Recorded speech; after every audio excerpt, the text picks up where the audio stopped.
1990ஆம் ஆண்டு லூசியானாவில் உள்ள ஒரு சிறிய நகரத்தில் இந்த தொடர் தொடங்குகிறது. கேமரூன் என்ற இளைஞன் ஏன் கடற்படையில் சேர விரும்புகிறான் என்று அதிகாரி பிரெட் அவனிடம் விசாரித்துக் கொண்டிருக்கிறார். கேமரூன் பார்க்க அழகாக இருந்தாலும் பள்ளியில் அவனது நண்பர்களால் கேலி செய்யப்பட்ட பிறகுதான் வாழ்க்கையில் ஒரு பெரிய மாற்றம் தேவை என்று அவன் முடிவு செய்கிறான். அவன் இந்த நிலைக்கு எப்படி வந்தான் என்பதை புரிந்து கொள்ளகதை அவனை அவனுடைய பிறப்பிலிருந்தும் அவனது போராட்டங்களின் தொடக்கத்திலிருந்தும் காட்டுகிறது. கேமரூன் ஒரு கூச்ச சுபாவம் உள்ள வெளிப்படையாக பேசாத இளைஞனாக வளர்ந்தவன். அவன் எப்போதும் மற்றவர்களிடமிருந்துதான் மாறுபட்டவன் என்று உணர்ந்தான். அவன் தனது தாய் பார்பராவுடன் வசிக்கிறான். அவள் அவனை புரிந்து கொள்வதே இல்லை. அவனது தந்தை இல்லாத நிலையில் அண்ணன் பெஞ்சியும் அவனை கண்டுகொள்ளாமல் ஆன்லைன் விளையாட்டுகளிலேயே மூழ்கி கிடக்கிறான். இதனால் தன் குடும்பத்தை நம்ப முடியாது என்று முடிவு செய்யும் கேமரூன் தன் வாழ்க்கையை மாற்ற நினைக்கிறான். தன்னை விசித்திரமாக பார்த்த நண்பர்கள் அவனது பட்டமளிப்பு விழா விருந்துக்கு கூட வரவிடாமல் தடுத்தது அவன் நினைவுக்கு வருகிறது. இது கேமரூனுக்குள் ஒரு புது மனிதனை உருவாக்கியது. நடப்பவற்றை ஏற்க மறுத்து அவனை உண்மையானவனாக மாற்ற அவன் உள்ளுணர்வு தூண்டிக்கொண்டே இருந்தது. பிறகு கேமரூன் தனது நண்பன் ரேயை சந்திக்கிறான். ரே கன்பார்வை கோளாறு காரணமாக விமானப்படை அகாடமியிலிருந்து வெளியேற்றப்பட்டு திரும்பியவன். ரே தனது தந்தையின் அனுமதியை பெற்ற பிறகு தன்னுடன் சேர்ந்து கடற்படையில் சேருமாறு காப்பை உற்சாகப்படுத்துகிறான். கல்லூரி கட்டணத்திற்காக அம்மா வீட்டை விற்க நினைப்பதால் காப் முதலில் மறுக்கிறானால் ஒரு விளம்பரத்தை பார்த்ததும் ஒரு கை பார்த்து விடலாம் என்று முடிவு செய்கிறான். பிறகு மீண்டும் காப் அந்த அதிகாரியிடம் முழு உறுதியுடன் அமர்ந்திருக்கும் காட்சிக்கு வருகிறோம்.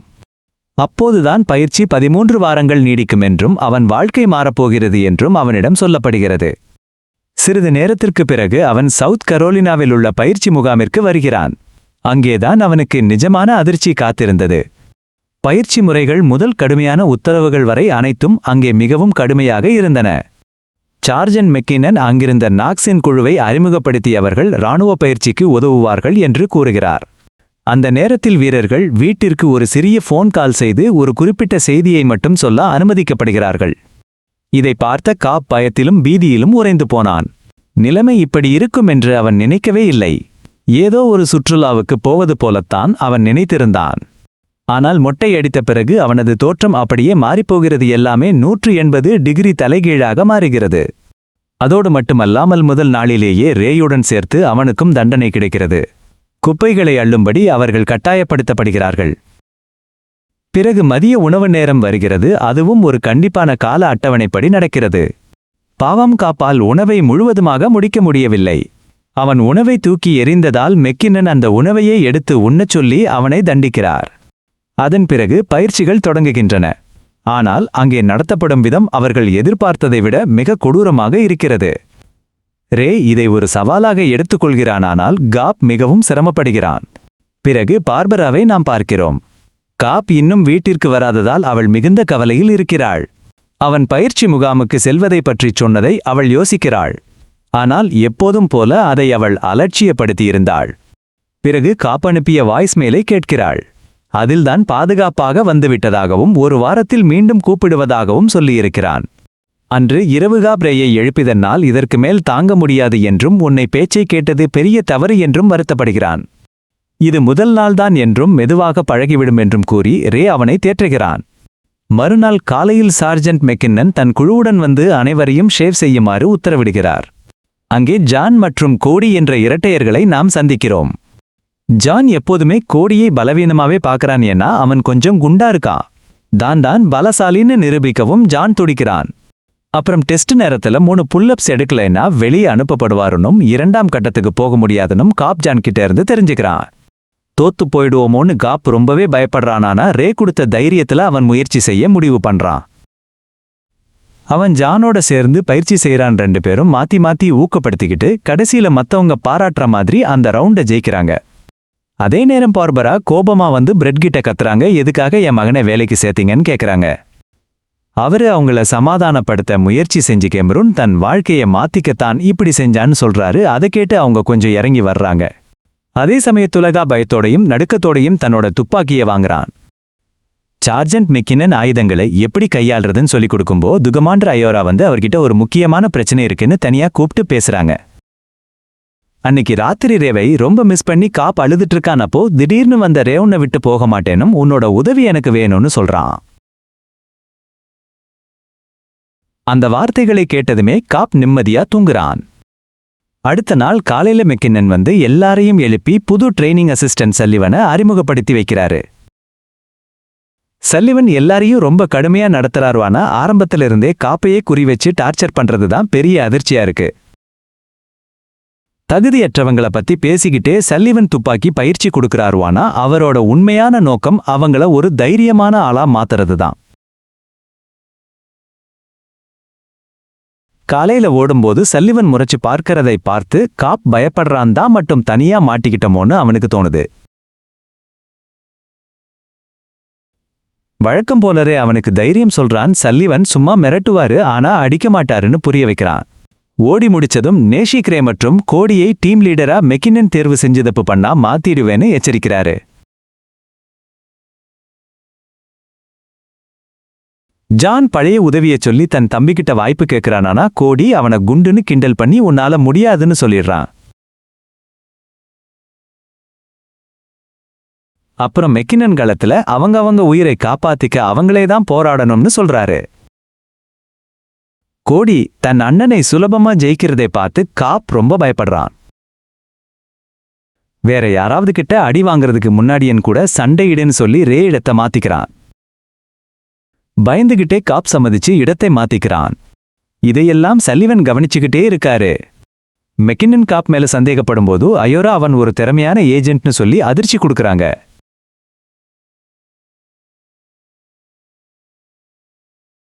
கொஞ்ச நேரத்துல காப்பும் ரேயும் மோதிக்கிற மாதிரி நடிக்க ஆரம்பிக்கிறாங்க. ஆனா சல்லிவன் அதை கண்டுபிடிச்சு உண்மையான பலத்தோட சண்டை போடலைன்னா லீடர் பதவியை பறிச்சிடுவேன்னு ரேய மிரட்டுறாரு. வேற வழியில்லாம ரே காப்பை அடிச்சு கீழே தள்ளி அந்த ரவுண்ட ஜெயிக்கிறான். அன்னைக்கு சாயந்தரம் கேம்புக்கு போகும்போது காப்பு ரொம்ப வருத்தமா இருக்கான். சல்லிவன் பார்த்ததுனாலதான் அப்படி செய்ய வேண்டியதா போச்சுன்னு ரே விளக்குறான். ரே பேசி முடிக்கிறதுக்குள்ள சல்லிவன் அவனை கூப்பிட்டு தன் ரூமுக்கு கூட்டிட்டு போறாரு. இந்த கேம்புல நட்புன்னு ஒண்ணு கிடையாதுன்னு சொல்லி நேஷ் காப் கிட்ட பேசுறான். இது புது ஆட்களை சேர்க்க சொல்லுற போய்தான் இங்கே ஒவ்வொருத்தரும் அவங்கவங்க பாட்டை தான் பார்க்கணும். கொஞ்ச நேரத்திலேயே சார்ஜென்ட் ஹோய்ட் அந்த இரட்டையர்களுக்கான கடிதத்தோட கேம்புக்கு வர்றாரு. இனிமேல் அவங்க 2 பேரும் ஒரே ஆள் மாதிரிதான் நடக்கணும்னு கட்டாயப்படுத்துறாரு. அது மட்டும் இல்லாம ஒரே பெட்லேயே தூங்கவும் வைக்கிறாரு. தனக்கு கடிதம் வரலன்னு தெரிஞ்சு கோடி ரொம்ப வருத்தப்படுறான். இது அவங்க அப்பா எப்படி அவங்கள பிரிச்சு வைப்பாருன்ற பழைய ஞாபகங்களை கிளறி அவங்களுக்குள்ள பகையை இன்னும் அதிகமாக்குது. அதே நேரத்துல சல்லிவன் காப்பை கூப்பிட்டு அவனை டீம் கிளர்க்கா நியமிக்கிறாரு. அவனோட முதல் வேலை தூங்க போற நேரத்திலிருந்து எந்திரிக்கிற வரைக்கும் நைட் கார்ட் ஷிஃப்ட் போடுறதுதான். டீம்ல இருக்கிற எல்லாரும் மாத்தி மாத்தி இந்த வேலையை செய்யணும்னு ஹோய்ட் அவங்கிட்ட சொல்றாரு. அன்னைக்கு நாள் கடைசில எல்லாரும் அவங்க இடத்துக்கு திரும்பி போறாங்க. காப்ரேயை எழுப்பி அவனுக்கும் சல்லிவனுக்கும் நடுவுல என்ன நடந்துச்சுன்னு கேக்குறான். ரே அவனை அமைதியா இருந்து கவனமா கேட்க சொல்றான். சல்லிவன் இனிமேல் காப் கூட பேசக்கூடாதுன்னு சொல்லிட்டாரு. இது ஒரு நல்ல விஷயம்தான் அப்படின்னு ரே நினைக்கிறான். ஏன்னா அவனால எப்பவுமே இவனுக்கு உதவ முடியாது. நாம நண்பர்கள் தானானா அதுக்காக சல்லிவன் போடுற உத்தரவை மீற முடியாதுன்னு அவன் விளக்குறான். சல்லிவன் காப் கிட்ட ஏதோ ஒரு திறமைய பாக்குறாருன்னும் அவன் இந்த பேட்ச்லயே ஒரு சிறந்த வீரனா வருவான்னு ரே நம்புறான். அதனாலதான் தனக்கு அந்த பதவி வேணும்னா டீம் லீடர் பொறுப்பை விடாம பிடிச்சுக்கணும்னு நினைக்கிறான். ரேயோட வார்த்தைகளை கேட்டு காப் அதிர்ச்சியாகிறான். நாஷ் சொன்னதை நினைச்சு பார்த்து இங்க நட்புன்றதுக்கு இடமே இல்லைன்னு அவன் புரிஞ்சுக்கிறான். ஒவ்வொருத்தரும் அவங்க கால்களிலேயே நிக்கணும். அடுத்த நாள் காலையில எப்பவும் போல டீமோட ஆரம்பிக்கிறாங்க. அந்த குரூப்லயே ரொம்ப துருதுருப்பா இருக்கிற ஓச்சோ காப் கிட்ட பேசுறான். அவனுக்கு கல்யாணமாகி சீக்கிரமே குழந்தை பிறக்கப் போகுது. எப்பவும் அவங்களை பத்தியே அவன் பேசிக்கிட்டு இருப்பான். அப்புறம் ஜான் காப் கிட்ட வந்து உன்னை காப்பாத்த ஒரு நண்பன் இருக்கிறது உன்னோட அதிர்ஷ்டம்னு சொல்றான். ஜானுக்கே ஒரு இரட்டை சகோதரன் இருக்கிறப்போ அவன் இப்படி பேசுறது காப்புக்கு குழப்பமா இருக்குவானா? அவங்க ஒவ்வொருத்தரும் தனித்தனியா இருக்கத்தான் விரும்புறாங்கன்னு நல்லா தெரியுது. இது ஹோய்ட்டுக்கு பிடிக்கல. அதனால அந்த இரட்டையர்களை ஒரு கயிற்றால கட்டி போட்டு பக்கத்துல நின்னு பயிற்சி எடுக்க சொல்றாரு. சல்லிவன் காப்பை தான் குறி வைக்கிறாருன்னு இப்போ தெளிவா தெரியுது. அவனை ரேயோட டீம்ல இருந்து பிரிச்சு சிக்கோட டீம்ல சேர்த்துடுறாருவானா சிக் தன் டீம்ல இருக்கிற எல்லாரையுமே வெறுக்கிற மாதிரியான ஒரு ஆளுன்னு யாருக்கும் தெரியாது. சல்லிவன் அவங்களுக்கு கடைசி டெஸ்டான தடை தாண்டும் ஓட்டம் மற்றும் சுவர் ஏறுற பயிற்சியை அறிமுகப்படுத்துறாரு. வழக்கம் போல காப் ரொம்ப பலவீனமா இருக்கிறான். இது சல்லிவனுக்கு அவனை ஈஸியா டார்கெட் பண்ண வாய்ப்பா அமையுது. அன்னைக்கு அப்புறமா ஜான் குண்டா இருக்கிறத கோடி சிக்கோட சேர்ந்து கிண்டல் பண்றான். இவன் டீமுக்கு ஒரு சுமைன்னு சொல்லி கேலி பண்றாங்க. ஜான் இதை கேட்டு வருத்தப்படுறான். அவன் குண்டா இருக்கான்னு. அவங்க அப்பா கோடி அடிச்ச பழைய ஞாபகம் அவனுக்கு வருது. அந்த நிமிஷத்துல இருந்துதான் ஜான் அவனை விட்டு விலகி இருக்கணும்னு முடிவு பண்ணான். நடுராத்திரியில காப் காவல் வேலையில இருக்கான். கெம்பை கண்காணிக்கிறதுக்காக ராத்திரி முழுக்க தூங்காம இருக்க வேண்டிய ஒரு கஷ்டமான வேலை அது. ஷிஃப்ட் மாற வேண்டிய நேரத்துல சிக் கோவமா எந்திரிக்கிறான். இனிமே இப்படி எழுப்பக்கூடாதுன்னு காப்ப கத்தி மிரட்டுறான். நிலைமை இன்னும் மோசமாகுது. ஜான் காப் கிட்ட பாத்ரூம் போகணும்னு கேட்கிறானா, அவன் தம்பி கூட சேர்த்து கட்டப்பட்டிருக்கிறதால அவனால நகர முடியல. அதனால பக்கத்துல இருந்த ஒரு வாளியையே பயன்படுத்த வேண்டிய கட்டாயம் வருது. ஜான் அப்புறம் காப் கிட்ட உன் உரிமைகளை விட்டு கொடுக்காதே, உனக்காக நீயே போராட கத்துக்கோ அப்படின்னு அறிவுரை சொல்றான். காப் ஆத்திரத்தில் வாளியை எடுத்து சிக் முகத்தில் நேராக வீசுகிறான். அவன் திடுக்கிட்டு எழுவருக்கும் இடையே ஒரு பெரிய சண்டையே வெடிக்கிறது. இதனால் மெக்கின்னன் அவர்கள் இருவரையும் தண்டித்து பயிற்சி மைதானத்திற்கு இழுத்து செல்கிறார். ஆனால் ஆச்சரியமாக சல்லிவனும் ஹோய்ட்டும் காப்பின் தைரியத்தை பார்த்து வியந்து போகிறார்கள். ஆனால் உம்சிக்கிடமிருந்தும் அவன் எடுக்கப் போகும் பழிவாங்கலிலிருந்தும் காப் பயப்படுகிறான். அடுத்த நாள் தடை தாண்டும் பயிற்சி தொடங்குகிறது. ஒவ்வொரு வீரரும் கடக்க வேண்டிய கடினமான தேர்வுகளில் இதுவும் ஒன்று. எல்லோரும் தங்கள் திறமையை நிரூபிக்க முயற்சி செய்கிறார்கள், குறிப்பாக ஜான். ஆனால் துரதிர்ஷ்டவசமாக அவன் பந்தய எல்லைக்கு முன்பே கீழே விழுந்து காயமடைந்து சிகிச்சை மையத்திற்கு கொண்டு செல்லப்படுகிறான். ஜான் ரேயின் அணியைச் சேர்ந்தவன் என்பதால் தோல்விக்கு ரேயை குற்றம் சாட்டுகிறார் சல்லிவன். அவனை தலைமை பொறுப்பிலிருந்து நீக்கிவிட்டு அதற்கு பதிலாக காப்பை புதிய அணித்தலைவராக நியமிக்கிறார். தன் இடத்தையே தன் நண்பன் பிடித்து விட்டானே என்று ரே திகைத்துப் போகிறான். அதே சமயம் காப்பால் நடந்ததை நம்பவே முடியவில்லை. இப்போதுதான் ஒரு தலைவன் என்பதில் சந்தோஷப்படுவதா அல்லது சல்லிவன் தன்னை இன்னும் உன்னிப்பாக கவனிப்பார் என்பதால் பயப்படுவதா என்று அவனுக்கு தெரியவில்லை. அடுத்த நாள் ஒரு பயங்கர புயல் தாக்குகிறது. வெளிப்பயிற்சியை ரத்து செய்யுமாறு அயோரா சல்லிவனுக்கு அழைக்கிறாள். ஆனால் அவர் கட்டுக்கடங்காத கோபத்தில் முழு முகாமையும் சுத்தம் செய்ய உத்தரவிடுகிறார். நேரம் செல்ல செல்ல அவர்களை இன்னும் கடுமையாக வேலை வாங்குகிறார். காப்ரேயிடம் பேசி அவனை பதவியிலிருந்து நீக்கியதில் வருத்தம் இருக்கிறதா என்று கேட்கிறான். சல்லிவன் ஒரு குறிக்கோளுடன் தான் செயல்படுகிறார் என்று ரே அவனிடம் சொல்கிறான். காப் ஒரு தோல்வியாளர் என்று நிரூபித்து அவனை உடைக்க அவர் நினைக்கிறார். காப் உண்மையில் ஜெயிக்க வேண்டுமென்றால் அடுத்த வாரம் நடக்கும் தேர்வில் தன்னை நிரூபிக்க வேண்டும். அதன் பிறகு சாண்டோஸ் என்ற புதிய வீரர் சார்ஜன் ஹோய்ட்டுடன் வருகிறார். அவர் சாண்டோஸை காப்பின் குழுவில் சேர்த்து ஜானின் படுக்கையிலேயே தங்க வைக்கிறார். முதல் நாளிலே சாண்டோஸ் தன்னை ஒரு பெரிய ஆளாக காட்டிக்கொள்ள நினைக்கிறான். எல்லோரிடமும் குறிப்பாக காப்பிடம் அடாவடியாக நடக்கிறான். தனது ஷூ லேஸ் அருந்துவிட்டதாக கூறி காப்பின் லேசையே பிடுங்கிக் கொள்கிறான். சற்று நேரத்தில் கடற்படை விசாரணை பிரிவிலிருந்து சல்லிவனுக்கு ஒரு மர்மமான செய்தி வருகிறது. குவாமில் நடந்த பழைய மிஷன் தொடர்பாக அவரை தேடுவதாக அதில் உள்ளது. அந்த செய்தி அவரை நிலைகுலைய வைக்கிறது. அவர் மிகவும் கொந்தளிப்பாக மாறுகிறார். அவர் வீரர்களின் அறைக்குள் நுழைந்து தன் ஆத்திரத்தை அவர்கள் மேல் காட்டுகிறார். அங்கிருக்கும் அனைத்தையும் அடித்து உடைத்துவிட்டு எந்த உபகரணமும் இல்லாமல் அந்த இடத்தையே சுத்தம் செய்யச் சொல்கிறார். இதை பார்த்து ஹோய்ட் திகைக்கிறார். குறிப்பாக சூழலை எப்படி கையாள்வது என்று காப்பிற்கு தெரியவில்லை. ஆனால் சாண்டோஸ் உள்ளே புகுந்து வேலையை முடிக்க ஒரு வழியை கண்டுபிடிக்கிறான். இது அனைவரின் பாராட்டையும் பெறுகிறது. இதற்கிடையில் பார்பரா தன் மகன் இப்போது முகாமில் பயிற்சி பெற்று வருகிறான் என்ற எண்ணத்திற்கு மாற முயற்சி செய்வதை நாம் பார்க்கிறோம். அவளுடைய மன அழுத்தத்தை குறைக்கவும் உணர்ச்சிகளை கையாளவும் ஒரு மரைன் அம்மாக்கள் குழுவில் சேர பிரெட் பரிந்துரைக்கிறார். அடுத்த நாள் நம்பிக்கை வளர்க்கும் பயிற்சிக்கான நாள். மெக்கின்னன் அந்த பயிற்சிகளைப் பற்றி விளக்குகிறார். சல்லிவன் பயிற்சியை தொடங்குகிறார். ஆனால் காப்பை அதில் பங்கேற்க விடாமல் அவன் ஷூ லேஸ் சரியாக இல்லை என்பதால் சேற்றில் உட்கார வைக்கிறார். மற்ற பயிற்சிகள் தொடர்கின்றன. தன் குழுவிலேயே காப்தான் மிகவும் பலவீனமானவனாக தெரிகிறான். அடுத்த பயிற்சியில் இது அப்பட்டமாக தெரிகிறது. கயிற்றில் ஏறி இறங்க அவன் தாமதம் செய்ததால் சல்லிவன் அவனை தண்ணீருக்குள் தள்ளுகிறார். இது அவனை அவமானப்படுத்துவதுடன் ஒரு தலைவனாக அவன் நிலையையும் பலவீனப்படுத்துகிறது. சிறிது நேரத்தில் நாஷ் தன் குழு வருவதற்கு முன்பே பயிற்சியை முடித்து விடுகிறான். இது மெக்கின்னனுக்கு கோபத்தை ஏற்படுத்துகிறது.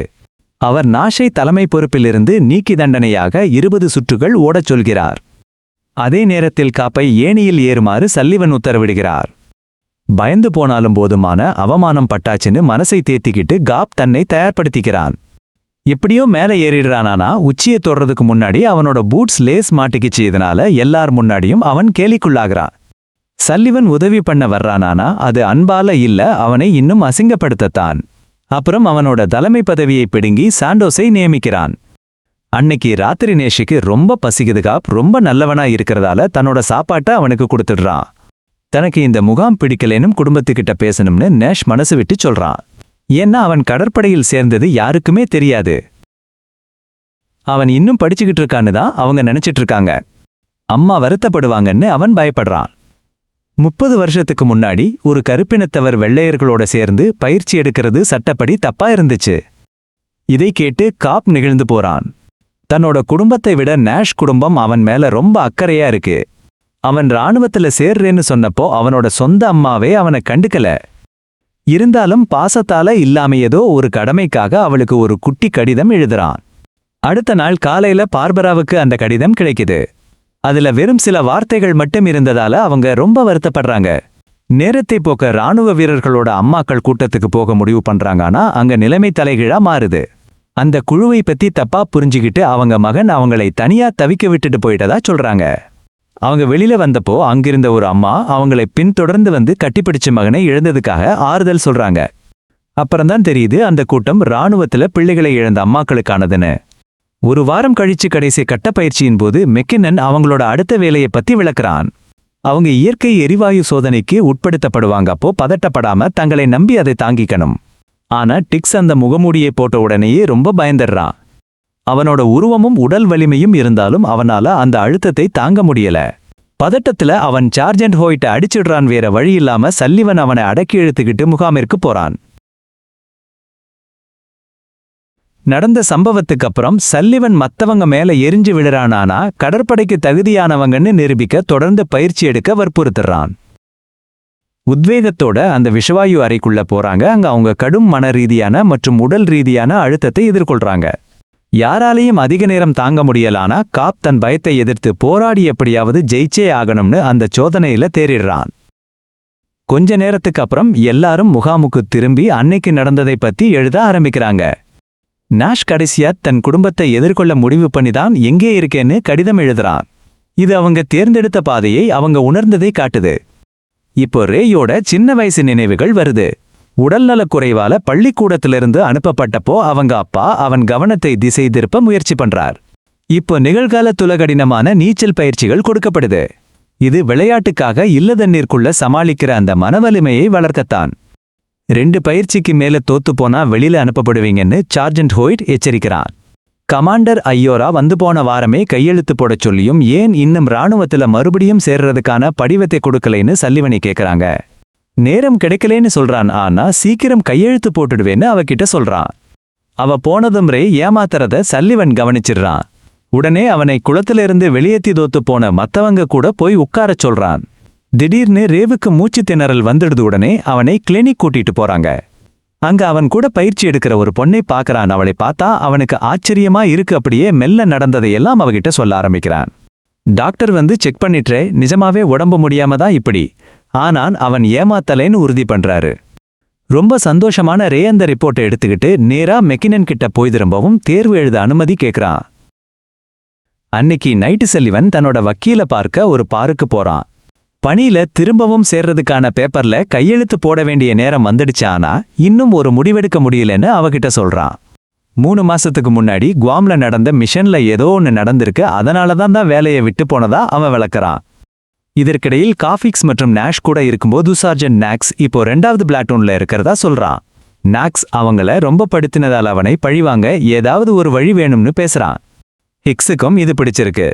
டாய்லெட் பேப்பரை திருடிட்டு காப் டியூட்டியில இருந்தப்போ நாக்ஸோட ஆளுங்க தான் உள்ள வந்து திருடுனாங்கன்னு பழி போடலான்னு ஐடியா கொடுக்கறான். இதனால எல்லாரும் நாக்ஸ் மேல கோபப்படுவாங்க. அவனை வெறுக்கவும் செய்வாங்க. காப்புக்கு கொஞ்சம் பயம்தானானாலும் அந்த திட்டப்படியே செய்யறான். அவங்க டாய்லெட் பேப்பரை திருடி குப்பையில போடுறாங்க. ஆனா சல்லிவன் அவங்கள கவனிச்சிட்டான். அதனால நிலைமை ரொம்ப மோசமாயிடுது. அடுத்த நாள் காலையில இத பத்தி தெரிஞ்சுக்கிட்ட சார்ஜென்ட் ஹோய்ட் ஆத்திரமடைந்து கேம்பை சரியா பாதுகாக்கலைன்னு காப் மேல செம கடுப்பாயிடுறாரு. தண்டனையா அவனை 20 புஷ்அப்ஸ் எடுக்க சொல்றாரு. அடுத்த நீச்சல் பயிற்சியில பிரே என்னாச்சின்னு கேட்கறான். அதுக்கு காப் 5 பேரு மருத்துவ உதவி கேட்கற மாதிரி வந்து திருடிட்டு போயிட்டாங்கன்னு போய் சொல்றான். நாக்ஸ் அந்த பிளாட்டூன்ல இருக்கிறதை தெரிஞ்சுக்கிட்ட ரே பயங்கரமா கோபப்படுறான். உடனே அவனை பழிவாங்க திட்டம் போடுறான். தன்னோட பிளான் ஒர்க் அவுட் ஆனதால காப்புக்கு கொஞ்சம் நிம்மதியா இருக்கு. அப்புறம் கேம்ப்ல மெக்கினன் எல்லார்கிட்டையும் பேசுறாரு. கமாண்டர் ஐயோரா சீக்கிரம் வந்து துப்பாக்கிகளை செக் பண்ணுவாரு, நீங்க தயாரா இருக்கீங்களான்னு பாப்பாருன்னு சொல்றாரு. யாரும் தன்னை அசிங்கப்படுத்திடக்கூடாதுன்னு அவர் நினைக்கிறாரு. கொஞ்ச நேரத்துல ஐயோரா வந்து சோதனையை ஆரம்பிக்கிறாரு. இந்த தடவை காப் முன்னாடி வந்து எல்லா கேள்விக்கும் சரியா பதில் சொல்லி தனக்கு யாருடைய உதவியும் தேவையில்லைன்னு நிரூபிக்கிறான். ஆனா அடுத்து வந்த ஓச்சோவுக்கு தான் நேரம் சரியில்லை. அவன் ரொம்ப பதட்டமா இருக்கிறதால துப்பாக்கியை கூட சரியா பிடிக்க தெரியலை. அவன் பயத்துல சொன்ன பதில்களும் நிலைமையை இன்னும் மோசமாக்கிடுச்சு. அவனோட படுக்கை கண்டபடி இருக்கிறதை ஐயோரா பார்த்ததும் விஷயம் மொத்தமா கைமீறி போயிடுது. அவ பொறுமை இழந்து அந்த பயிற்சியில துப்பாக்கியால அவனை சுட்டுடுறா. அப்புறம் மெக்கின்னனை ஒரு மாதிரி ஏமாற்றத்தோட பாக்குறா. மொத்த கேம்பும் அதிர்ச்சி ஆயிடுது. உடனே எல்லாத்தையும் முதல்ல இருந்து சுத்தம் பண்ண சொல்லி உத்தரவு போடுறாங்க. சுத்தம் பண்ணும்போது தூசிக் நாஷோட டைரியை எடுத்து படிக்கிறான். அப்போ அங்க வந்த சார்ஜன் கேமரூன் நாஷை கூப்பிட்டு அதை எல்லார் முன்னாடியும் சத்தமா வாசிக்கச் சொல்றாரு.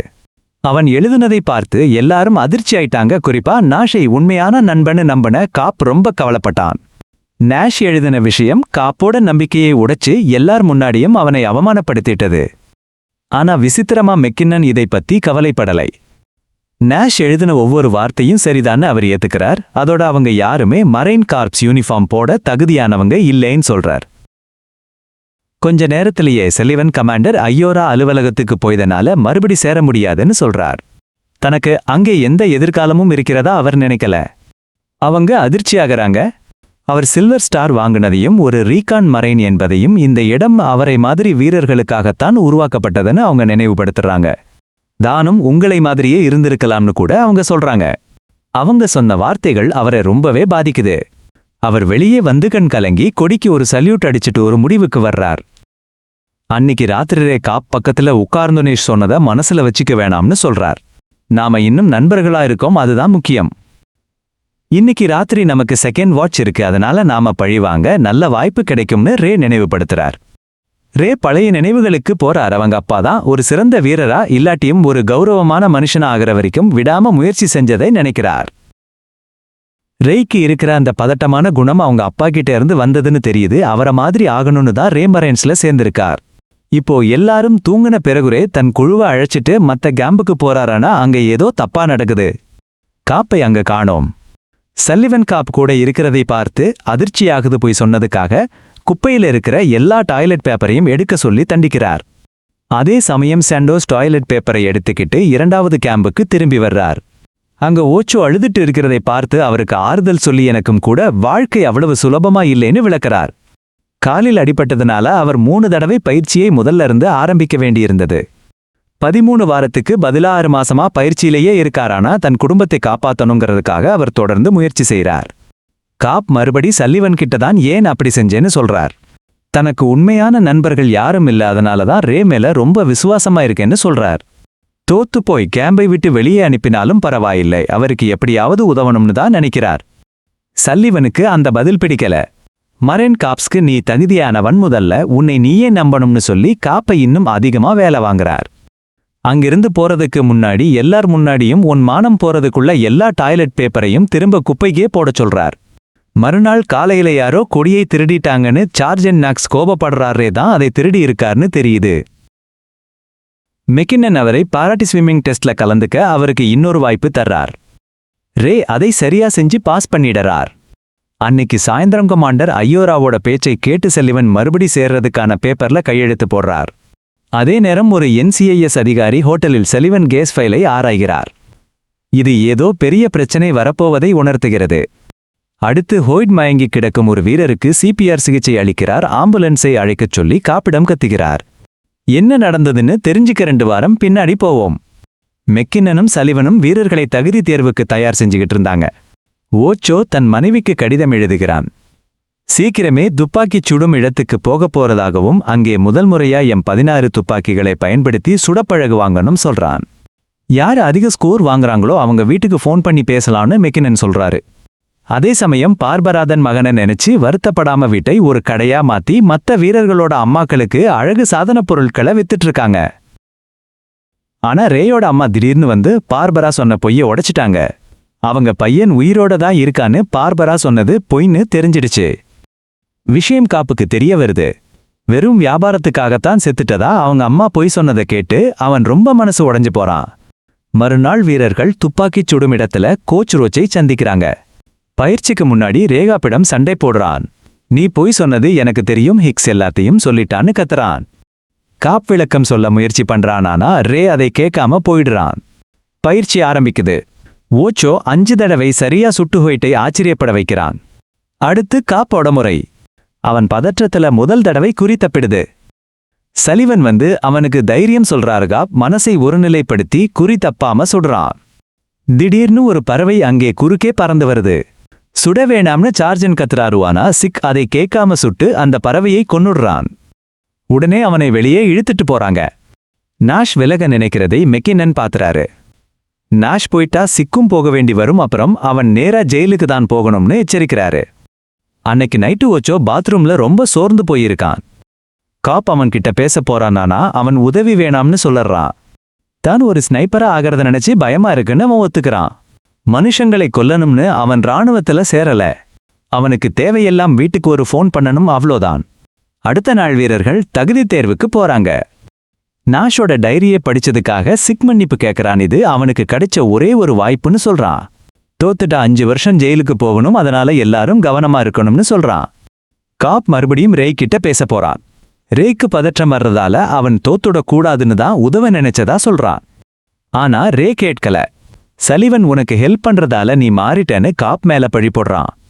காப் ஆத்திரத்தில் அவனை அடிக்கிறான். அங்கிருக்கும் மற்ற வீரர்கள் அவர்களை பிரிக்கிறார்கள். அந்த நாள் முடிவில் மெக்கின்னன் அதிக மதிப்பெண் எடுத்த ஓச்சோவின் பெயரை அறிவிக்கும்போது எல்லாரும் கூடுகிறார்கள். அந்த படைப்பிரிவும் ஒட்டுமொத்தமாக மிகச்சிறந்த சாதனையை புரிகிறது. அதை கொண்டாடவர் அவர்களை கோஸ்ட் பஸ்டர்ஸ் படம் பார்க்க அனுமதிக்கிறார். வீரர்கள் உற்சாகமடைகிறார்கள். முக்கியமாக ஓச்சோ கடைசியாக தன் மனைவியிடம் பேசும் வாய்ப்பு கிடைத்ததால் மகிழ்கிறான். அவன் அலுவலகத்திற்கு ஓடி அவளுக்கு ஃபோன் செய்கிறானால் அங்கொரு பெரிய அதிர்ச்சி காத்திருக்கிறது. ஃபோனை வேறொருவன் எடுக்கிறான். தன் மனைவி தன்னை ஏமாற்றுவதை ஓச்சோ உணர்கிறான். அவன் ஆத்திரத்திலும் அவமானத்திலும் வெளியே வருகிறான். ஹாய்ட்டின் கடுமையான வார்த்தைகள் அவன் காயத்தை இன்னும் அதிகமாக்குகின்றன. அவன் தன் பாப்கார்னை கீழே வீசுகிறான். அதனால் ஆத்திரமடைந்த ஹாய்ட் எல்லார் முன்னாடியும் அவனை அவமானப்படுத்தி தண்டனையாக புஷ்அப்ஸ் எடுக்கச் சொல்கிறான். ஓச்சோவால் இதற்கு மேல் எதையும் தாங்க முடியவில்லை. திடீரென்று அவன் மயங்கி தரையில் விழுகிறான். ஹாய்ட் பதற்றமடைந்த உடனே மருத்துவ உதவிக்கு அழைக்குமாறு காப்பிற்கு உத்தரவிடுகிறான். சற்று நேரத்தில் சல்லிவன் திரும்பி வந்து ஓச்சோவின் பொருட்களை சேகரிக்கச் சொல்கிறார். அப்போது ஓச்சோ இறந்துவிட்ட செய்தி கேட்டு எல்லாரும் அதிர்ச்சி அடைகிறார்கள். அடுத்த நாள் காலை இந்த செய்தி முகாம் முழுவதும் பரவுகிறது. யாரோ இறந்துவிட்டார்கள் என்று எல்லாருக்கும் தெரியுமானால் யார் என்று தெரியவில்லை. தன் தம்பியாக இருக்குமோ என்று ஜான் பயப்படுகிறான். ஜெனரல் காக்ரன் ஓச்சோவின் மரணம் குறித்து ஹாய்ட்டிடம் விசாரணை நடத்துகிறார். ஓச்சோ பயிற்சியில் அதிக மதிப்பெண் எடுத்ததால் வீட்டுக்கு பேச வாய்ப்பு கிடைத்ததாகவும், ஆனால் அலுவலகத்தை விட்டு வெளியே வந்தபோது அவன் மனநிலை மாறியிருந்ததாகவும் ஹாய்ட் விளக்குகிறார். அவன் பாப்கார்னை வீசிவிட்டு தர்க்கம் செய்ததால் அவனை தண்டித்ததாக ஹாய்ட் கூறுகிறார். துரதிர்ஷ்டவசமாக ஓச்சோவின் நிலைமை மோசமாகி அவன் மயங்கிவிட்டான். பிரேத பரிசோதனை அறிக்கை வரும் வரை ஹாய்ட்டை பயிற்சியிலிருந்து காக்ரன் இடைநீக்கம் செய்கிறார். பிறகு மெக்கினன் எல்லாரையும் அழைத்து ஓச்சோவின் மரணம் குறித்து பேசுகிறார். இதையே நினைத்து கொண்டிருந்தால் அது உயிருக்கே ஆபத்தாக முடியும், அதனால் இதை கடந்து முன்னேற வேண்டும் என்கிறார். நாளை முதல் சமையல் மற்றும் பராமரிப்பு பணிகள் தொடங்கும் என்று அவர் அறிவிக்கிறார். பிறகு சல்லிவன் வீரர்களை 3 குழுக்களாக பிரித்து ஓச்சோவின் பொருட்களை பகிர்ந்தளிக்கச் சொல்லி காப்பை அனுப்பி வைக்கிறார். ஆனால் ஓச்சோவின் குடும்பத்திற்கு ஏதாவது செய்ய முடியுமா என்று காப் கேட்கிறான். சல்லிவன் கதவை மூடிவிட்டு இது அவனுக்கு முதல் மரணம் என்பதால் பாதிப்பு இருக்குமானால் பயிற்சியில் கவனம் செலுத்து என்று கூறுகிறார். பலவீனங்களை எதிர்கொண்டு பழைய வாழ்க்கையை மறந்து புது மனிதனாக மாறவே இங்கு வந்திருப்பதாக அவர் நினைவுபடுத்துகிறார். அடுத்த நாள் காலையில் வீரர்கள் தங்கள் துப்புரவு பணிகளை தொடங்குகிறார்கள். முன்பு பேசிய விஷயங்களுக்காக ரே காப்பிடம் மன்னிப்பு கேட்கிறான். அதெல்லாம் எப்போதோ மறந்துவிட்டதாக கூறும் காப்பயிற்சியில் ரேயின் திறமையை பார்த்ததாக சொல்கிறான். குறிப்பாக ஓச்சோவின் மரணத்திற்கு பிறகு ரே இப்போது சிறந்த துப்பாக்கி சுடும் வீரராக தெரிகிறான். தனக்கு இது வேணும்னு ரே ஒத்துக்கிறானா அவனோட பயமும் மோசமான கன் பார்வையும் தான் பெரிய பிரச்சனை. இதனாலதான் ஏர்ஃபோர்ஸ் அகாடமியிலிருந்து அவன் வெளியேற்றப்பட்டான். இந்த நேரத்துல ஓச்சோவாவோட மரணத்தை பத்தி சாண்டோஸ் நாஷ் கிட்ட பேசுறான். ஹோய்ட்டோட வார்த்தைங்க தான் அவனை ரொம்ப பாதிச்சிருக்கும்னு சொல்றான். அப்போ திடீர்னு குறுக்கிட்ட ஹிக்ஸா பாட்ல கலந்திருந்த வெடிமருந்து உப்பு தான் ஓச்சோவாவோட இந்த நிலைக்கு காரணம். அதுதான் அவனை கொன்னதுன்னு சொல்றான். கொஞ்ச நேரம் கழிச்சு ஓச்சோவா இதய நோயால தான் இறந்தாருன்னு மெடிக்கல் ரிப்போர்ட்ல வந்திருக்கிறதா மெக்கின்னன் எல்லாரையும் கூப்பிட்டு சொல்றாரு. அதனால ஹோய்ட் மேல தப்பில்லைன்னு சொல்லப்பட்டு அவனை திரும்பவும் பயிற்சியில சேர்த்துக்கிட்டாங்க. இதை யாராலையும் ஏத்துக்க முடியல. அதனால கோபமான மெக்கினன் எல்லாருக்கும் புஷ்அப்ஸ் தண்டனை கொடுக்கறாரு. கிச்சன்ல மத்தவங்களுக்கு சாப்பாடு பரிமாற ஆரம்பிச்சாங்க அந்த புது ஆளுங்க. இப்போதைக்கு வேற வழியே இல்லைன்னு நாஷ் சாண்டோஸ் கிட்ட சொல்றான். ஹோய்ட் திரும்பி வந்துட்டான், நாம அவனை பொறுத்துக்கிட்டு தான் ஆகணும். அதுக்கு சாண்டோஸ் எங்க அம்மாவை ஒரு முறை கொள்ளடிச்சாங்க, அதுக்காக எங்க அப்பா 10 வருஷம் காத்திருந்து பழிவாங்கினாருன்னு சொல்றான். ஹோய்ட்டுக்கும் அதேதான் நடக்கணும். இந்த நேரத்துல ஓச்சோவா சாகிறதுக்கு முன்னாடி பாத்ரூம்ல உடம்பு முடியாம இருந்ததை தான் பார்த்ததாவும் இதை யார்கிட்டயும் சொல்லாதன்னு அவன் கெஞ்சினதாவும் கோப்ரே கிட்ட சொல்றான். அவனை காப்பாத்தி இருக்கலாமோன்னு இப்போ வருத்தப்படுறான். அப்போ திடீர்னு சிக்வேல செய்யாம பேசிக்கிட்டு இருக்கீங்கன்னு சொல்லி அவங்க மேல சாப்பாட்டை தூக்கி வீசுறான். எல்லாரும் கட்டுப்பாட்டை இழக்கிறாங்க. சமையல் கட்டே பெரிய போர்க்களமா மாறுது. எல்லாரும் தட்டுகளை வீசி அடிச்சுக்கிறாங்க. மெக்கினன் உள்ள வந்த நேரத்துல ஒரு உருளைக்கிழங்கு தட்டு அவரோட மூஞ்சிலேயே விழுந்துடுச்சு. கடுப்பான மெக்கினன் ராத்திரி முழுக்க ட்ரைனிங் பண்ணணும்னு ஆர்டர் போடுறாரு. அப்புறமா ஓச்சோவாவோட எல்லா பொருளையும் மரைன் கோர்ஸ் ட்ரைனிங் சென்டர்ல ஒப்படைக்க சொல்லி சல்லிவன் கோப் கிட்ட சொல்றாரு. மனசு கஷ்டத்தோடையே அதை செய்யற கோப் அவனோட ஞாபகமா அந்த குல்லாய மட்டும் வச்சுக்கட்டுமான்னு கேக்குறான். அன்னைக்கு ராத்திரி முதல் முறையா சல்லிவன் மது பாட்டில்களோட உள்ள வந்து இன்னைக்கு குடிக்க பெர்மிஷன் தர்றதா சொல்லிட்டு போறாரு. சிக் பார்ட்டில எடுக்க போக சாண்டோஸ் அதை தடுத்து நாம ஓச்சோவாவுக்காக குடிப்போம்னு சொல்றான். ராத்திரி முழுக்க எல்லா ட்ரைனீஸும் சேர்ந்து குடிக்கிறாங்க. தான் டைரியில எழுதினதுக்காக நாஷ் மன்னிப்பு கேட்கறான். எல்லாரும் அவனை மன்னிச்சிடுறாங்க. ரேகோப்பு தனியா கூப்பிட்டு நீ தான் என் பெஸ்ட் ஃப்ரெண்ட் நான் சல்லிவன் பேச்சை கேட்டு உன்னை ஒதுக்கி வச்சிருக்க கூடாதுன்னு சொல்றான். ஆனா கோப் இப்போ மாறிட்டான். தான் இப்போ பக்குவப்பட்டுட்டதாவும் ஒரு புது வாழ்க்கையை ஆரம்பிக்கணும்னா தன்னைத்தான் நம்பி இருக்கணும்னு கத்துக்கிட்டதாவும் ரேடம் சொல்றான். அடுத்த நாள் காலையில சல்லிவன் தலைமையில ஓட்டப்பயிற்சி ஆரம்பிக்குது. ஆனா கோப் கேம்பிற்கு வரும்போது ஒரு புது ஆளை பார்த்து ஆச்சரியப்படுறான். அடுத்த நாள் மெக்கின்னன் சண்டை பயிற்சியை தொடங்குறாரு. களத்துல சத்தமில்லாம எப்படி நகரணும், மறைஞ்சிருக்கணும் மற்றும் எதிரிகளை எப்படி வீழ்த்தணும்னு சொல்லித்தர்றாரு. வாரம் முடியறதுக்குள்ள எல்லாரும் தங்களை தற்காத்துக்க கத்துக்கிட்டாங்க. இந்த நேரத்துல ஒவ்வொரு ஜோடியும் மறைஞ்சிருந்து தாக்குற பயிற்சியில ஒருத்தருக்கு ஒருத்தர் உதவிக்கிறாங்க. அந்த நேரத்தை பயன்படுத்திதன் புது கூட்டாளி ஜோன்ஸ் ரொம்ப விசித்திரமா நடந்துக்கிறதாவும் அவன் மேல தனக்கு நம்பிக்கை இல்லைன்னும் ரே கிட்ட காப் சொல்றான். அவன் சொல்லி முடிக்கிறதுக்குள்ள சளி காய்ச்சல் அறிகுறிகளோட ரே திடீர்னு மயங்கி விழுந்துடுறான். அன்னிக்கு சாயந்தரம் காப் பாரக்ஸ்க்கு திரும்பி வரும்போது எதேச்சையா சல்லிவன் ஆபீஸ்ல ஜோன்ஸோட ஃபைலை பார்க்கிறான். ஜோன்ஸுக்கு தூக்கத்துல ஏதோ குறைபாடு இருக்கிறத அவன் கண்டுபிடிக்கிறான். அதாவது அவன் தூக்கத்திலேயே நடக்கிறவன். அடுத்த சில வினாடிகள்ல ஜோன்ஸ் உள்ள வந்து காப் அங்கே என்ன பண்றான்னு கேட்கறான். காப் பதட்டத்துல தான் அங்கே இருக்கக்கூடாதுன்னு சொல்றான். ஆனா ஜோன்ஸ் அதை கண்டுக்காம அந்த ஆபீஸ்ல எதையோ தேடி கடைசியில ஒரு டிராயர்ல இருந்த மிட்டாயை எடுத்துக்கிறான். ஹாய்ட் உள்ள வர்றான். அவன் கோபப்படுறதுக்கு முன்னாடியே ஜோன்ஸ் காப்புக்காக பொய் சொல்லி சமாளிக்கிறான். காப் ஏதோ எழுதுற வேலையா இருந்ததுனால குப்பையை தான் கொட்டுனதா சொல்றான். மறுநாள் காலையில இன்னைக்கு நில வரைபட பயிற்சி இருக்குன்னு மெக்கின்னன் அறிவிக்கிறான். ஒவ்வொரு வீரருக்கும் ஒரு கூட்டாளி ஒரு திசை காட்டியப்புறம் ஒரு வரைபடம் தரப்படும். அந்த வரைபடத்துல ஒரு எழுத்து போட்ட வெடிமருந்து பெட்டி இருக்கிற இடம் குறிக்கப்பட்டிருக்கும். அந்த பெட்டியில இருக்கிற எழுத்தை எடுத்துட்டு வந்து தகவல் கொடுக்கறது தான் அவங்க வேலை. காப்புக்கு வேற யாரும் பார்ட்னர் இல்லாததுனால வேற வழி இல்லாம ஜோன்ஸ் கூட சேர்ந்து வேலை செய்ய வேண்டியிருக்கு. கொஞ்ச நேரம் கழிச்சு மருத்துவமனையில கண்முழிக்கிற ரே 2வது தடவையா அதே பொண்ணுக்கு முன்னாடி நிக்கிறான். தான் ஒருவேளை இறந்துட்டோமோன்னு நினைச்சு அவ ரொம்பவே பயந்துடுறான். அவ அவனை சமாதானப்படுத்தி அவன் மயக்கத்துல இருந்தப்ப ஹார்லன்கிற பேரை திரும்ப திரும்ப சொன்னதா சொல்றா. ஹார்லன்ங்கிறது தன் அப்பாவோட பேருன்னு முதல் முறையா அவரோட பேரை சொல்லி கூப்பிட்டதாவும் ரே விளக்குறான். அவ ஏன் அங்கே இருக்கான்னு அவன் கேக்கலேசான காயத்துல தொற்று ஏற்பட்டுடுச்சுன்னும் அதுக்கு ஆன்டிபயோட்டிக் மருந்து சாப்பிடணும்னு அவ சொல்றா. பயிற்சியின் போது உண்மையை சொல்லலன்னா சவாலை ஏத்துக்கோங்கிற விளையாட்டை விளையாடலாம்னு காப்பை ஜோன்ஸ் சம்மதிக்க வைக்கிறான். காப் சம்மதிக்கிறான். ஜோன்ஸ் அவன்கிட்ட ஏன் மரைன் படையில சேரணும்னு நினைச்சேன்னு கேட்கறான். காப் நேர்மையா பதில் சொல்றான். ஆனா அதே கேள்வியை ஜோன்ஸிடம் கேட்டப்பதான் காதலியோட இருந்ததாவும் அவங்க உறவுல விரிசல் வந்ததால அவளை விட்டுட்டு அதையெல்லாம் மறக்கத்தான் இராணுவத்துல சேர்ந்ததாவும் ஜோன்ஸ் ஒப்புக்கிறான். அதே நேரத்துல சாண்டோஸ் மெதுவா நழுவிதனுக்காக சமாளிக்கும்படி நேஷ் கிட்ட கெஞ்சிறான். ஆனா அவன் ஒளியறதுக்கு பதிலா நேரா பக்கத்துல இருக்கிற ஒரு பொது தொலைபேசிக்கு போறான். அவன் ஃபோன் பண்ண போகும்போது பயிற்சி அதிகாரி அவனை கையும் களவுமா பிடிச்சுடறார். அப்புறம் வீரர்கள் எல்லாரும் முகாமிற்கு திரும்பினப்ப சாண்டோஸ் செஞ்சது மெக்கின்னனுக்கு ஏற்கனவே தெரிஞ்சது புரிய வருது. ரொம்ப கோபமான அவர் அவனோட பொறுப்பற்ற தனத்துக்காக அவனை கத்தறார். பயிற்சியின் போது ஒரு வீரர் இறந்துட்டதா தன் பொண்ணு கேள்விப்பட்டதாவும் அதனால அவ பயந்துட்டு இருக்கிறதாவும் சாண்டோஸ் விளக்கம் சொல்றா. அவளுக்கு கெட்ட கனவுகள் வர்றதாவும் அவ பிறந்த நாளுக்கு தான் உயிரோட தான் இருக்கேன்னு சொல்லத்தான் ஃபோன் பண்ண முயற்சி பண்ணதாவும் சொல்றான். மெக்கின்னன் இந்த காரணத்தை ஏத்துக்காம தண்டனையா அவனை தனி அறையில அடைக்க சொல்லி சல்லிவனுக்கு உத்தரவிடறார். அடுத்த நாள் சல்லிவன் வீரர்களை கழிவறையை சுத்தம் செய்ய சொல்றார். காப் இவ்வளவு தூரம் வருவானுதான் எதிர்பார்க்கலேனும் வார இறுதிச் சண்டையில ஜெயிக்கிற அளவுக்கு அவனுக்கு தகுதி இல்லைனும் ஹாய்ட் சொல்றான். தற்காப்பு பயிற்சியின் போது எதிரியை வீழ்த்த தன் உடல் எடையை எப்படி பயன்படுத்தணும்னு செஞ்சு காட்ட காப்பை சல்லிவன் தேர்ந்தெடுக்கிறார். காப் அவனை தாக்க முயல்கிறானானால் சற்றும் எதிர்பாராத விதமாக சல்லிவன் ஒரே ஒரு அசைவில் அவனை தரையில் வீழ்த்துகிறான். பயிற்சி தொடர்கிறது. சல்லிவன் ஜோன்ஸை தனியே அழைத்துச் செல்கிறான். ஜோன்ஸ் மரைன் கார்ப்ஸிலிருந்து வெளியேற விரும்புவதாக அவனுக்கு தெரியும் என்று அவனிடம் சொல்கிறான். தூக்கத்தில் நடக்கும் பாதிப்புக்காக மருத்துவ விடுப்பு பெற உதவி செய்வதாக சல்லிவன் கூறுகிறானானால் அவனுக்காக ஒரு பணியை முடித்து கொடுத்தால் மட்டுமே அது நடக்கும். அந்த பணி என்ன என்பது இப்போது வரை ரகசியமாகவே உள்ளது. அன்று இரவு ஹோய்ட் சாண்டோஸை எழுப்பி தன் அலுவலகத்திற்கு அழைத்துச் செல்கிறான். கடைசியாக தன் மகளை அழைக்க போனை பயன்படுத்த அனுமதிக்கிறான். ஓச்சோவாவிற்கு நடந்த பிறகு ஹோய்ட்டின் மனசாட்சி அவனை உறுத்துகிறது என்பதற்கு இது ஒரு அடையாளம்.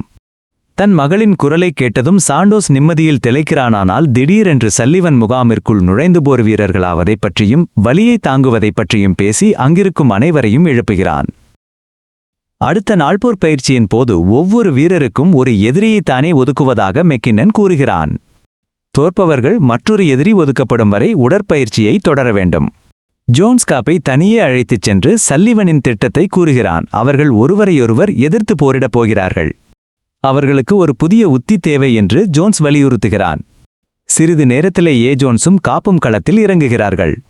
காப் திட்டத்தை பின்பற்ற முயல்கிறானானால் ஜோன்ஸ் அவனுக்கு அதற்கான வாய்ப்பை வழங்க மறுக்கிறான். அவன் காப்பை விளையாட்டாக கையாளுகிறான். அவன் நகர்வுகளை தடுத்து அவனை அவமானப்படுத்துகிறான். இறுதியில் காப்பை தரையில் வீழ்த்தும் அளவுக்கு ஒரு பலமான அடியை கொடுக்கிறான். அந்த தருணத்தில் காப்பின் முழு கடந்த காலமும் அவன் கண்முன்னே வந்து போகிறது. பள்ளியில் கிண்டல் செய்யப்பட்டது, அவமானம், பயிற்சியின் ஆரம்பம், யாரோ ஒருவன் அவனை பலவீனமானவன் என்று சொன்ன ஒவ்வொரு தருணமும் அவனுக்குள் ஏதோ ஒன்று வெடிக்கிறது. அவன் எழுந்து தன் முழு பலத்தையும் கொண்டு ஜோன்ஸை தாக்குகிறான். மெக்கின்னன் இடையில் புகுந்து அவர்களை பிரிக்கும் வரை அவனை கொடூரமாக தாக்குகிறான். பிறகு மருத்துவ குழுவினரை அவர்களை சோதிக்கச் சொல்கிறான். அன்று இரவு சல்லிவன் ஒரு பாரில் அமர்ந்து தன் எண்ணங்களுடன் போராடிக் கொண்டிருப்பதை பார்க்கிறோம். ஒரு சாமானியன் அவன் மீது மோத சல்லிவன் ஆத்திரத்தில் வெடிக்கிறான். அவன் சண்டையில் ஈடுபட்டு அந்த மனிதனின் தலையில் ஒரு கண்ணாடியை உடைக்கிறான். அடுத்த நாள் காலை மெக்கின்னன் வீரர்களை எழுப்பி கடினமான 54 மணி நேர தேர்வு இப்போது தொடங்குகிறது என்று கூறுகிறான். அவர்கள் கற்றுக்கொண்ட அனைத்தையும் இந்த தேர்வு சோதிக்கும். இதில் தேர்ச்சி பெற்றால் அவர்கள் மரைன்களாக மாறுவார்கள். தோல்வியடைந்தால் அவர்கள் வீட்டுக்குச் செல்ல வேண்டும். அவர்களில் ஒருவருக்கு மட்டுமே கௌரவமான அந்த பட்டம் கிடைக்கும். சல்லிவன் ஜோன்ஸை காப்பிடம் ஒப்படைத்து அவர்கள் இப்போது ஒரு குழு என்று கூறுகிறான். ஜோன்ஸ் தோல்வியடைந்தால் காப்பும் அவனுடன் தோல்வியடைவான். பயிற்சி தொடங்குகிறது. சுவர் ஏறுதல், நீண்ட தூர ஓட்டம், தோண்டுதல், கருவிகளை இழுத்தல் என அனைவரும் தாங்கள் இங்கே இருக்க தகுதியானவர்கள் என்பதை நிரூபிக்க போராடுகிறார்கள். இதற்கிடையில் பார்பரா தன் வீட்டு அழைப்பு மணி சத்தம் கேட்டு எழுகிறாள். ரேயின் தாயார் யங் வெளியே நின்று கொண்டுதான் வீட்டை விட்டு வெளியேறுவதாக கூறுகிறாள். மெரின் அம்மாக்களிடம் செய்த குழப்பத்திற்காக பார்பரா மன்னிப்பு கேட்க முயல்கிறாள். ஆனால் தான் பொய் சொல்லவில்லை என்பதில் அவள் உறுதியாக இருக்கிறாள். அவளை பொறுத்தவரை காப் இறந்துவிட்டான், ஏனென்றால் பொறுப்புகளை எதிர்கொள்வதற்கு பதில் அவன் ஓடிவிட்டதாக நினைக்கிறாள். 42 மணி நேரத்திற்கு பிறகு வீரர்கள் ஒன்று கூடி மற்றொரு குழுவை சந்திக்கிறார்கள். அவர்களில் ஜான் மற்றும் கோடி என்ற இரட்டையர்களும் இருக்கிறார்கள். அவர்களின் தந்தை இறந்துவிட்டதாக ஒரு அதிர்ச்சியான செய்தியை போதகர் சொல்கிறார். இறுதிச் சடங்கிற்காக அவர்களுக்கு 72 மணி நேரம் அவகாசம் தரப்படுகிறதுவானால் ஜான் வர மறுத்து கோடியை தனியாக போகச் சொல்கிறான். சிறுவயதில் தந்தை நடத்திய விதத்தால் அவர் மேல் இன்னும் வெறுப்பில் இருக்கும் அவன் இறுதிச் சடங்கிற்கு வர விரும்பவில்லை. அதே நேரத்தில் சாண்டோஸின் காயமடைந்த காலில் கட்டுப்போட ரே உதவுகிறான். மீண்டும் காயம்பட்டதை பயிற்சியாளர்கள் கண்டுபிடித்தால் பயிற்சியிலிருந்து நீக்கப்படுவோம் என்று சாண்டோஸ் பயப்படுகிறான். வேறொரு இடத்தில் குழுவிற்கு தண்ணீர் கொண்டு வரும்போது ஜோன்ஸும் காப்பும் சற்று ஓய்வெடுக்கிறார்கள். காப்பை தாக்கவே சல்லிவன் தன்னை பயன்படுத்தியதாகவும் அதற்கு பதிலாக மருத்துவ விடுப்பு வாங்கி தருவதாக கூறியதையும் ஜோன்ஸ் ஒப்புக்கொள்கிறான். நடந்த எல்லாவற்றிற்கும் அவன் மனதார மன்னிப்பு கேட்கிறான். முகாமிற்கு திரும்பிய சல்லிவன் சண்டையில் தன் கையில் ஏற்பட்ட காயத்தை பார்க்கிறான். அங்கு வரும் கமாண்டர் அயோரா கோபத்துடன் அவனை தனியே அழைத்து ஒருவரை தாக்கிக் கொள்ள பார்த்ததற்காக கத்துகிறார். அவன் செய்த தவறுகளுக்கான தண்டனை இப்போது அவனை நெருங்க தொடங்குகிறது. அவன் கையிலுள்ள காயத்தை பார்த்ததும் பாதிக்கப்பட்ட குடும்பத்தினர் அவன் மீது புகார் அளிக்கப் போவதாக அவள் சொல்கிறாள். அவன் செய்தது ஒரு கடுமையான குற்றமாக கருதப்படும். இது அவனது இராணுவ வாழ்க்கையையும் நற்பெயரையும் முற்றிலுமாக அழித்துவிடும். இந்த பயிற்சி முடிந்தவுடன் அவன் பணியிலிருந்து நீக்கப்படுவான் என்று அவள் எச்சரிக்கிறாள். இதையெல்லாம் பார்த்த ஜோன்ஸ் அயோரா சென்றதும் நேராக சல்லிவனிடம் ஓடுகிறான். சொன்ன அனைத்தையும் செய்துவிட்டதால் வாக்களித்தபடி தனக்கு மருத்துவ விடுப்பு வாங்கி தரும்படி சல்லிவனிடம் கேட்கிறான். ஆனால் நம்பிக்கை இழந்த சல்லிவன் இனி உன் வழியை நீயே பார்த்துக்கொள் என்று சொல்லிவிடுகிறான். இனி அவனுக்கு உதவுவதில் எந்த பயனும் இல்லை என்று அங்கிருந்து நகர்கிறான். இதற்கிடையில் பார்பரா தன் பொருட்களை அடுக்கும்போது ஒரு பெட்டி எதிர்பாராத விதமாக கீழே விழுகிறது. அதில் காப்பின் வாழ்க்கையையே மாற்றக்கூடிய ஒரு மிக முக்கியமான ஆவணம் அவளுக்கு கிடைக்கிறது. நள்ளிரவில் கோடி ஜானை பார்த்ததன் தந்தைக்காக இறுதிச் சடங்கிற்கு வரும்படி அவனிடம் கெஞ்சுகிறான். இந்த முறை ஜான் தன் மனதிலுள்ள குமுறல்களை வெளிப்படுத்துகிறான். வாழ்நாள் முழுவதும் கோழை என்றும் தோல்வியடைந்தவன் என்றும் அவமானப்படுவதால் சோர்வடைந்து விட்டதாக சொல்கிறான். ஆனால் தம்பிக்கு தன் உதவி தேவை என்பதை உணர்ந்து மௌனமாக அங்கிருந்து செல்கிறான். மறுநாள் காலை விழித்து பார்க்கும் காப் ஜோன்ஸ் அங்கில்லை என்பதை உணர்கிறான். தன் பூட்ஸ காணோம்னு தெரிஞ்சதும் ஜோன்ஸ் ஓடிட்டாங்கிறத அவன் புரிஞ்சுக்கிறான். சல்லிவனுக்கு தகவல் போகுது, அவன் தூக்கத்துல நடக்கிற வியாதி இருக்கிறதால நானே போய் தேடுறேன்னு சல்லிவன் உடனே முடிவெடுக்கிறான். மெக்கின்னன் தயக்கத்தோடவே அவனுக்கு அனுமதி கொடுக்கறாரு. சல்லிவன் வெளியில போறத பார்த்த காப்பவன் பின்னாடியே போறான். திடீர்னு சல்லிவன் அவனை பார்த்துடுறா. அது மட்டும் இல்லாம ரே பின்னாடி வர்றதையும் கவனிச்சிடுறான். 2 பேரையும் உடனே கேம்புக்கு திரும்பி போக சொல்றான். அந்த நேரத்துல ஐயோரா சல்லிவனுக்கு ஃபோன் பண்றாங்க. நடந்ததை அவன் சொல்றானானா அவங்க சொன்ன பதில் தான் ரொம்ப அதிர்ச்சியா இருந்துச்சு. அவனை கேம்புக்கு திரும்பி வரவேணாம்னு அவங்க உத்தரவு போடுறாங்க. அதைவிட பெரிய அதிர்ச்சி என்னன்னா சல்லிவன் அதை கேட்காம போனை வச்சிடறான். ரேக்கு வேற வழி இல்லாம திரும்பி போறானானா காப் வரமாட்டேன்னு மறுத்துடுறான். ஜோன்ஸை கண்டுபிடிக்கிற வரைக்கும் சல்லிவன் கூடவே இருப்பேன்னு அவன் பிடிவாதம் பிடிக்கிறான். கொஞ்ச நேரம் கழிச்சு ரே கேம்புக்கு போறான். மெக்கினன் அவன் மேல கோவப்பட்டு அவனோட ஹானர்மேன் பட்டத்தை பறிச்சிடுறாரு. இதற்கிடையில் அந்த இரட்டையர்களுக்கு நடுவுல மோதல் வெடிக்குது. ஈமச்சடங்குக்கு வர மறுத்ததால கோடி ஜான் கூட சண்டைக்கு போறான். மெக்கின்னன் சரியான நேரத்துல வந்து தடுத்து யாரையாவது கூப்பிட்டு மதகுருவை வர சொல்லுங்கன்னு சொல்றாரு. இன்னொரு பக்கம் சாண்டோஸுக்கு முட்டி காயம் காரணமா நடக்க முடியாம ரொம்ப கஷ்டப்படுறான். ரே உதவ முயற்சி பண்றானானா சார்ஜென்ட் அதை விடமாட்டேங்கிறாரு. உடனே நாஷ் உள்ள வந்து சாண்டோஸ் மூட்டையை இறக்கி அவன் பாரத்தை குறைக்க மத்தவங்க கிட்ட சாமான்களை பிரிச்சு கொடுக்கறான். அதே நேரம் துளசல்லிவனும் காப்பும் ஒரு வழியா ஜோன்ஸை கண்டுபிடிச்சிடுறாங்க. அவனுக்கு காயம் பட்டதால நடக்க முடியல. அவங்க அவனுக்கு துணையா நின்னு நடக்க உதவுறாங்க. சில நிமிஷத்துல ஐயோரா வண்டியில கோவமா வர்றாங்க. சல்லிவன் எங்க இருக்கான்னு கேக்குறாங்க. தனக்கு தெரியாதுன்னு சொன்ன காப்பவன் கையில் இருந்த ரேடியோவை அவங்க கிட்ட கொடுக்கறான். கேம்ப்ல மத்தவங்க எல்லாரும் கடைசி இடத்தை அடைஞ்சிடுறாங்க. அடையடா இருந்தாலும் மெடல் வாங்குற சந்தோஷத்துல இருக்காங்க. ஒரு வழியா காப்பும் வர்றான். மத்தவங்க உற்சாகப்படுத்துற சத்தத்துக்கு நடுவுல எல்லையை தாண்டுறான். கொஞ்ச நாளைக்கு அப்புறம் அமெரிக்க மரைன் படையில் சேர்ந்ததை எல்லாரும் கொண்டாடுறாங்க. காப் சல்லிவனை பத்தி யோசிச்சு பார்க்கறான். அந்த சதுப்பு நிலத்துல ரேடியோவை கொடுத்துட்டு கூட இருக்க முடியலன்னு மன்னிப்பு கேட்டுட்டு போனதை நினைக்கிறான். அதுதான் காப்பை ட்ரெயின் பண்ற அவரோட வழி. கடைசியா காப் அந்த வேலையை முடிச்சிட்டான். எல்லாரும் குடும்பத்தோட போட்டோ எடுக்கிறாங்க. அப்போ ரே கிளினிக்ல பார்த்து அதே பொண்ணை பார்க்கறான். அவள் அவர்கிட்ட போய் தன்னோட ஃபோன் நம்பரை கொடுக்கறா. காப் கமாண்டர் ஐயோரா அலுவலகத்துக்கு போறப்போ அவங்க அம்மா காத்துக்கிட்டு இருக்காங்க. அவனுக்கு 4 வயசு இருக்கும்போது சீக்கிரம் பள்ளிக்கூடத்துல சேர்க்க அவனோட பிறப்பு சான்றிதழை மாத்தினதா அவங்க சொல்றாங்க. இதனால சட்டப்படி அவன் இன்னும் ஒரு மைனர் தான். அவனுக்கு இப்போ 17 வயசுதான், 18 இல்ல. அம்மா சம்மதம் தெரிவிச்சு கையெழுத்து போட்டா மட்டும்தான் மெரின்ஸ்ல இருக்க முடியும்னு ஐயோரா சொல்றாரு. இல்லனா அவன் சேர்ந்தது செல்லாதுன்னு ஆகிடும். அதிர்ச்சியான காப் கழிவறைக்கு சென்று கண்ணாடி முன்னாடி தனக்குள்ளேயே பேசிக்கிறான். ஒரு வழியா சரியான பாதையையும் மற்ற நண்பர்களைப் போல ஒரு நல்ல வாழ்க்கையையும் அவன் இப்பதான் கண்டுபிடிச்சிருக்கான். திரும்ப வெளியே வந்து அந்த படிவத்துல கையெழுத்து போடச் சொல்லி அம்மா கிட்ட கேக்குறான். சரின்னு சொன்ன அவங்க என்ன நடந்தாலும் நீ எப்பவுமே என்னோட மகன்னு சொல்றாங்க. அப்புறம் அவங்க அங்கிருந்து கிளம்புறாங்க. காப் திரும்பவும் தன்னோட குழுவோட சேர்ந்து கொண்டாடுறான். ஒரு வீரன் முழுமையா மாறி இப்போ சொந்த கால்ல நிக்க கத்துக்கிட்டதை இது காட்டுது.